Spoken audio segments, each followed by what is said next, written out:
De l'Évangile de Jésus-Christ selon saint Luc, chapitre 9, versets 11 à 17. En ce temps-là, Jésus parlait aux foules du règne de Dieu et guérissait ceux qui en avaient besoin. Le jour commençait à baisser.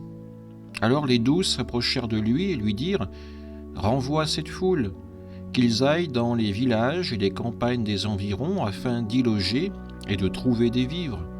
Ici, nous sommes dans un endroit désert. » Mais il leur dit « Donnez-leur vous-même à manger. » Ils répondirent « Nous n'avons pas plus de 5 pains et de 2 poissons, à moins peut-être d'aller nous-mêmes acheter de la nourriture pour tout ce peuple. » Il y avait environ 5000 hommes.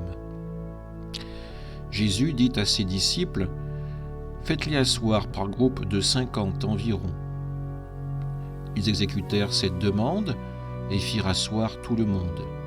Jésus prit les 5 pains et les 2 poissons, et levant les yeux au ciel, il prononça la bénédiction sur eux, les rompit et les donna à ses disciples, pour qu'ils les distribuent à la foule. Ils mangèrent, et ils furent tous rassasiés. Puis on ramassa les morceaux qui leur restaient, cela faisait 12 paniers. Acclamons la parole de Dieu. Chers enfants, aujourd'hui vous allez recevoir Jésus dans l'Eucharistie pour la première fois, et ce jour est un jour de fête. L'évangile que nous venons d'entendre, celui de la multiplication des pains, nous parle d'un moment extraordinaire où Jésus nourrit une foule immense avec seulement 5 pains et 2 poissons.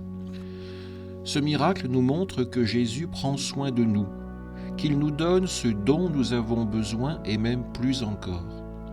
Et ce qu'il nous donne de plus précieux, c'est lui-même, dans l'Eucharistie, ce pain vivant qui devient son corps.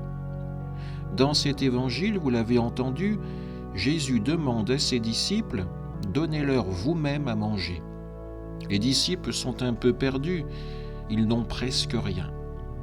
Mais un jeune garçon, peut-être de votre âge, offre ce qu'il a 5 pains et 2 poissons. Ce n'est pas grand-chose, mais il le donne avec confiance. Et Jésus transforme ce petit geste en un miracle qui nourrit des milliers de personnes, avec même des restes pour remplir 12 paniers.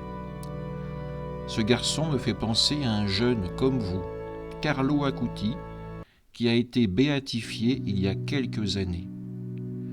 Carlo n'avait que 15 ans quand il est parti au ciel, mais il a vécu une vie pleine d'amour pour Jésus, surtout dans l'Eucharistie. En Italie, Carlo a fait sa première communion à 7 ans. Et il était tellement heureux de recevoir Jésus qu'il allait à la messe presque tous les jours. Il disait que l'Eucharistie était son autoroute vers le ciel. Imaginez, pour lui, chaque communion était comme un voyage direct vers Jésus. Carlo était un garçon ordinaire, comme vous. Il aimait jouer au foot, rire avec ses amis. Il adorait les ordinateurs. Mais il utilisait ses talents pour parler de Jésus. Il a créé un site internet pour raconter les miracles de l'Eucharistie dans le monde entier.